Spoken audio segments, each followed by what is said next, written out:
Halo,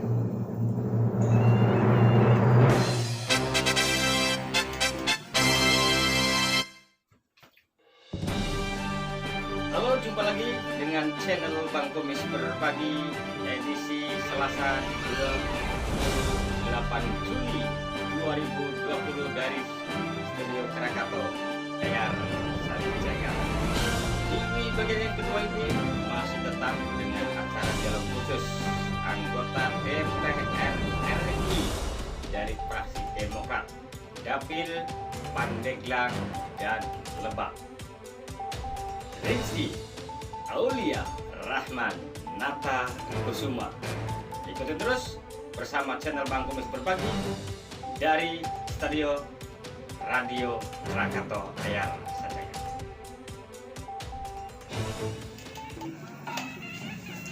Sahabat 7,7 Krakatau Radio ER Sajagat KKTT di Satu Tundeng Ujung Banten masih di dialog khusus bersama Una alias Miss Ngulik. Dan kita masih ngobrol-ngobrol hangat bersama salah satu anggota DPR RI Komisi 1 perwakilan Kabupaten Pandeglang Lebak, A.A. Rizky Aulia Rahman. Ini putra asli Kabupaten Pandeglang, walaupun sedikit bule-bule. Bule maksudnya kulitnya putih gitu. Tapi beliau ini asli dari Kabupaten Pandeglang ya. Dan kita masih akan ngobrol-ngobrol lagi. Ini kita pengen nanya-nanya juga. Ini nggak apa-apa lah, dikit-dikit ngomongin masalah kehidupan sehari-hari. Ini sebenarnya kalau tinggal tuh di mana sih? Boleh ya, biar nggak terlalu berat juga. Kita tadi udah ngomongin banyak hal yang berat-berat. Ini tinggal di Pandeglang atau memang di Jakarta biasanya? Kalau sehari-hari di Jakarta Teh, Jakarta, tapi ya. kalau lagi reses gini biasanya saya di Pandeglang. Nah hari ini saya di Labuan. Di Labuan nginepnya. Ya, karena ada nenek di sini. Dari kecil kan saya Betul. dulu rumahnya di Sumber Kopo. Mm-mm. Sekarang dia bangun agak gedean sedikit di Pinggir jalan di pinggir sini ya. jalan di situ. Jadi ya kalau di Pandeglang nanti saya pasti semakin di Labuan mungkin sehari 2 hari, tapi mungkin juga ada rumah di Cigadung, Kecamatan Cadasari di sana. Nah, ini kan maaf ya, misalnya kayak ibu bupati di sini, terus bapak juga udah ya Padar Pandeglang lah ya, siapa yang nggak tahu gitu. Terus salah satu anggota DPR RI juga, mantan bupati juga. Ya tokoh masyarakat lah di Kabupaten Pandeglang dan kelas nasional juga udah sangat terkenal. Ini kan ada image-image tertentu yang melekat dalam diri AA sendiri gitu ya. Artinya ya iyalah gitu kan. Jadi ini menurut AA sendiri dengan bahasa-bahasa entah itu nyinyir atau pujian gitu ya. Ini sebenarnya memudahkan atau menyulitkan AA sendiri sih untuk menjadi wakil dari Kabupaten Pandeglang khususnya. Dua-duanya, Dua-duanya. menyenangkan dan memudahkan. Memudahkan. Karena mungkin udah lihat kiprah orang tua dari dulu, gitu loh. Tapi Udah biasa juga gitu udah jadi biasa. anaknya. Kalau misalnya ngeliat orang tua berkumpul sama masyarakat atau memberikan semangat kepada masyarakat ataupun dalam pengambilan keputusan, pasti kan itu juga melekat. Kalau misalnya saya lagi lihat kemarin bapak lagi kayak begini, atau misalnya ibu sedang mengambil keputusan terkait dengan pembangunan A, B, C dan lain sebagainya. Menyulitkan karena ekspektasi masyarakat mungkin agak besar. Karena bukan agak besar, tapi gimana ya? Karena masyarakat ini anaknya bupati nih, calon. Jadi belum apa-apa udah dinilai, belum apa-apa udah masyarakat udah mempunyai ekspektasi terlebih dahulu. Diembel-embeli juga gitu ya. Diembel-embeli itu udah biasa karena dari kecil. Itu waktu zamannya Pak Dimyati di sini, ibu saya tuh selalu ngomong, kamu awas ya kalau misalnya sampai ada ngomong kasar gitu. Nggak Awas bener ya. gitu ya. Jadi ya di situ tuh suka dukanya tuh, karena mungkin kalau misalnya sebagian orang berpikir jadi anak pejabat atau misalnya anak bupati itu enak dan lain sebagainya, tapi aslinya tuh agak ada tantangan-tantantangan tersendiri. Nggak bebas juga nggak terlalu bebas. Kalau saya kan ngomong apa aja bebas, suka-suka gitu ya. Saya juga suka, cuma ya agak filter aja sedikit. Nah kalau kanan kiri nggak suka, misalnya ada dampaknya ke orang tua. Iya Dari gitu kecil ya, tuh, bebannya dari- itu ya. Jadi ibu saya dari dulu tuh, kamu nggak boleh sombong ya, kamu jangan sampai ngerasa kamu di atas. Ini kita dipilih sama masyarakat, dan kamu juga dulu tinggal di pendopo, ini kamu rumah masyarakat, jadi jangan sampai jangan sampai kamu berlebihan lah atau gayanya kayak gimana. Tapi kan namanya anak kecil Iya, dibilang benar. kayak begitu, itu agak ada beban psikologis sendiri Betul, gitu betul. loh. Jadi kalau dicemooh sama teman yang tadinya kita bisa balas, kita kayak Ngalah. jalan. Oh, jadi dari kecil udah punya beban. Gak beban lah. Enaknya kalau pulang bisa main volley sama Tete gitu. Jadi temennya banyak. Temennya banyak. Tapi kalau di lingkungan sosial sendiri secara pribadi lah, misalnya Ariski sama teman, sama ya lingkungan sosial kita, namanya anak muda lah kita. Lu doang kali. Nah ini ada misalnya ada hal-hal yang ini nggak sih yang berbeda gitu lah. Apakah misalnya, wah ya taman anak sultan kan sekarang lagi musim tuh misalnya, atau udah di Baturan saya sama pejabat misalnya gitu. Ada nggak sih kayak gitu-gitu lah? Nggak ada. Nggak ada lah. Justru malah Nggak saya ada. waktu kecil, karena kalau udah gede kayak begini orang nyapa-nyapa aja. Iya, nggak terlalu kayak ini. Nggak terlalu ini. Tapi waktu kecil malah saya kalau dijemput gitu, saya nggak mau ikut. Malah saya pengen naik ojek atau misalnya pengen naik angkot gitu loh. Kayak ngerasain sama teman-teman ini kan apa yang teman yang sebaya. lain, ya teman sebaya. Bahkan kadang-kadang bandelnya dulu kalau naik ojeknya saya bayar, dia di belakang saya yang bawa. Bilangin ke ibu. Harusnya 4.000, ongkosnya saya kasih 10.000. Oh gitu. Ada tukang ojek nanggung ya.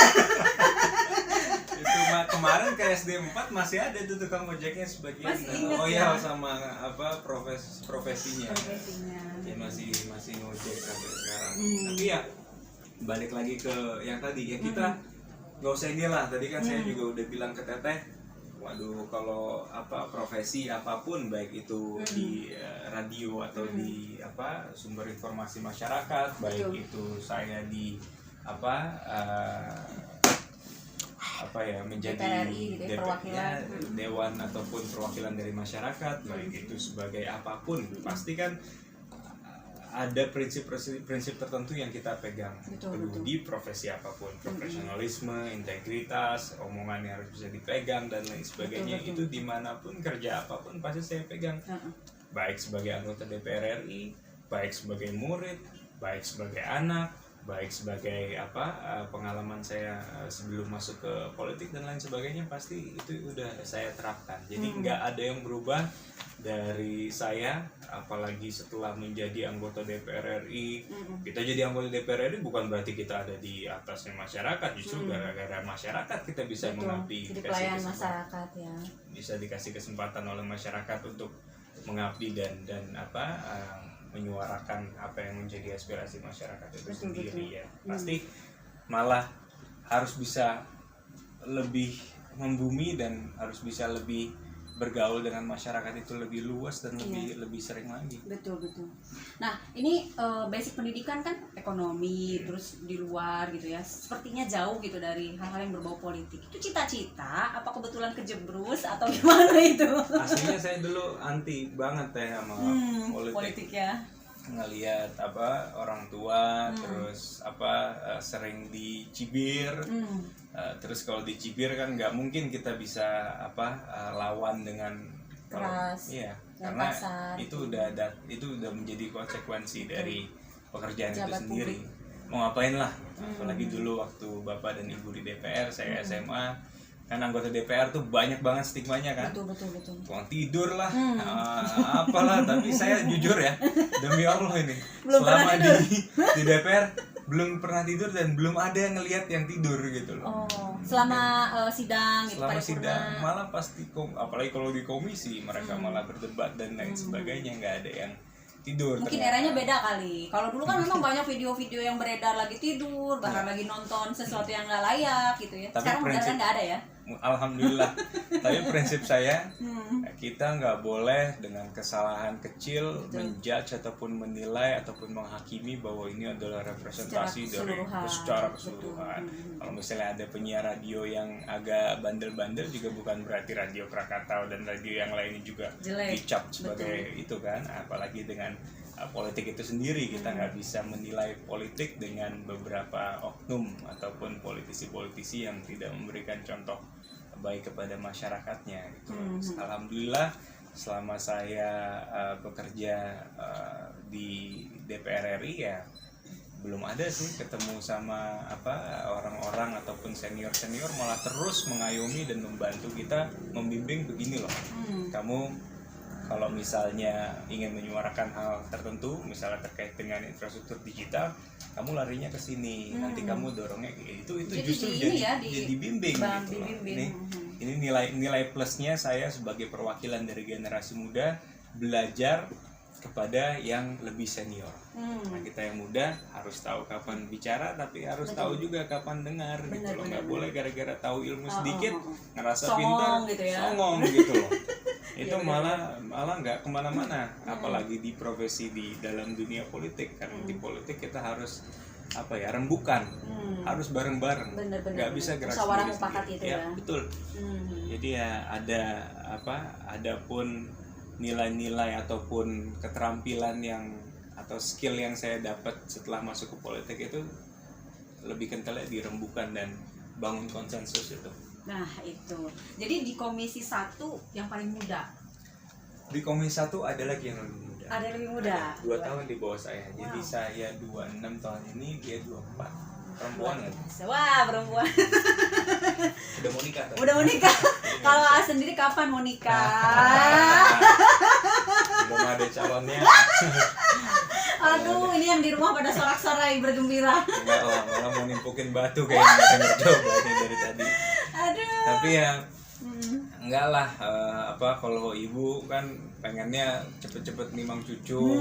Tapi kan kita kan dengan umur, dengan generasi saat ini kan pasti pikirannya agak sedikit berbeda ya. Berbeda dengan zaman Hidup kita kan nggak berakhir pas umur 25 atau 26, masih panjang ke depan. Perempuan pasti mempunyai prinsip ataupun nilai-nilai tertentu yang mereka ingin jaga kan. Betul. Karena kalau dalam tanda kutip mereka tutup pabriknya kan lebih cepat Lebih cepat dibanding daripada laki-laki. Nah, itu kita harus bisa mengerti. Tapi saya laki-laki ya pengen nikmatin hidup dan bekerja secara penuh seperti ini. Nanti kalau jodoh ya nggak akan kemana. Jadi sabar ya. Mau kemana? Kode. Aduh. Nah terus sebelum kita closing ada yang mau disampaikan nggak atau himbauan? Oh ya, sedikit kita menyinggung terkait masa new normal ini ya sebelum kita closing. Ini kan selama terjadi pandemi ini hampir udah 3 bulan ya. Ini kan kacau beliau lah ya negara kita, jadi antah berantah gitu karena alokasi anggaran juga acak-acakan, segala macam program termasuk ya sekolah itu tadi ya. Anak-anak kita juga jadi bukan hanya anaknya sekolah, jadi emaknya juga yang belajar gitu ya.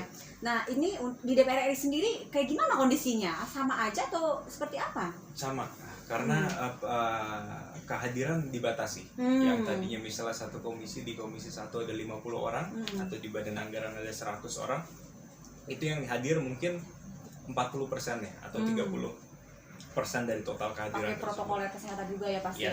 Dan itu juga menggunakan Zoom dan lain sebagainya. Jadi yang digunakan masyarakat kami gunakan juga. Tentu di komisi 1 karena banyak sekali informasi-informasi sensitif yang nggak bisa disebarluaskan, apakah itu tentang intelijen, apakah itu tentang kondisi hubungan luar negeri kita dengan negara lain dan lain sebagainya, konflik-konflik yang sangat sensitif yang tidak bisa disebarluaskan malah akan membuat atau adanya polarisasi di tengah masyarakat itu nggak bisa kita sampaikan, jadi kesulitannya di situ. Tapi yang paling ngeselinnya itu bertemu dengan masyarakat jadi sulit. Iya, benar. Nyerap aspirasinya jadi terbatas sekali. Jadi mungkin di situ tuh kita agak frustrasi sedikit. Apalagi saya masih enak 2 jam dari Jakarta udah bisa sampai. Betul. Nah, yang lain di ya Kalimantan Barat, saya punya teman dari Papua dan lain sebagainya, itu mereka semangatnya tinggi, tapi dengan kondisi seperti ini ya harus memaklumi. Terkait dengan anggaran acak-acakan dan lain sebagainya, saya minta masyarakat Kabupaten Pandeglang untuk terus bisa menjaga kekompakan, karena banyak sekali betul yang disampaikan Teteh tadi, anggaran-anggaran yang tadinya akan dialokasikan kepada pembangunan fisik jalan dan lain sebagainya oleh Ibu Bupati di Kabupaten Pandeglang, yang harus direfocus, yang diwajibkan untuk dialihkan ke kesehatan. Nah, kita sangat bersyukur bahwa tingkat dari positif banyak kasus positif di Kabupaten Pandeglang tidak terlalu tinggi Betul. dibandingkan dengan daerah-daerah lain. Nah, kita juga apresiasi jajaran pemerintahan Kabupaten Pandeglang untuk bisa membuat menjamin kondusivitas itu sendiri. Tapi dari masyarakatnya harus punya will atau mempunyai kemauan yang sangat tinggi. Kita bangun Pandeglang bareng-bareng, kita jaga ketertiban bareng-bareng. Betul. Kalau itu bisa dilaksanakan, kalau kita bisa kompak, kalau kita bisa jaga kondusivitas, insya Allah kedepannya Pandeglang akan semakin baik dibanding dengan hari ini. Amin. Terima kasih. Ada banyak. yang mau disampaikan lagi himbauan masyarakat? Cukup? Kayaknya tadi udah saya sampaikan secara jelas ya, dan poin dari Teteh tadi yang sebenarnya tuh sangat penting. Kita sekali lagi harus bisa menjaga kekompakan. Betul. Kita sebagai masyarakat Kabupaten Pandeglang harus bisa menjaga soliditas. Betul. Untuk bagaimana kedepannya kita bisa tetap menyongsong ke depan, tetap optimis, dan kedepannya saya yakin Pandeglang akan jauh lebih baik dari hari ini. Amin. Baik itu terkait dengan pembangunan program prioritas nasional yang sangat didengungkan dan tidak henti-hentinya dilobi oleh Ibu Bupati, bagaimana kita bisa terus menyuarakan aspirasi masyarakat terkait ini, dan akan dirampungkan dalam waktu-waktu dekat ini.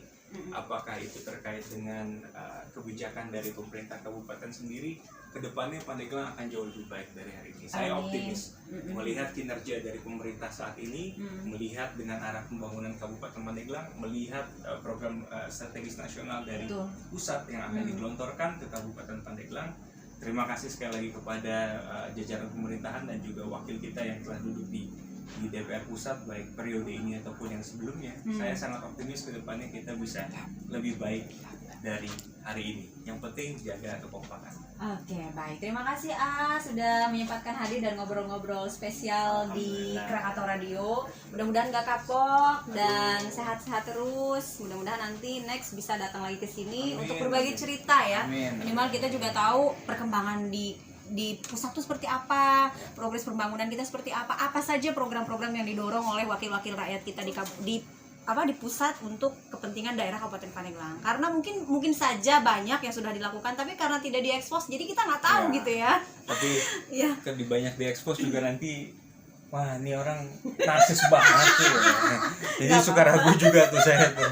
Agak repot ya jadi pejabat publik. Mudah-mudahan sehat terus. Terima kasih sekali lagi. Assalamualaikum warahmatullahi wabarakatuh. Waalaikumsalam warahmatullahi wabarakatuh. Baik Kakak Teteh di Satung Tungdeng Ujung Banten, demikian dialog khusus kita di sore hari ini dengan Rizky Aulia Rahman, salah satu wakil DPR RI dari Kabupaten Lebak dan Pandeglang yang berada di Komisi 1 DPR RI. Mudah-mudahan obrolan kita bermanfaat dan mohon maaf bila ada salah kata. Miss Kulik pamit. Assalamualaikum warahmatullahi wabarakatuh. Permios.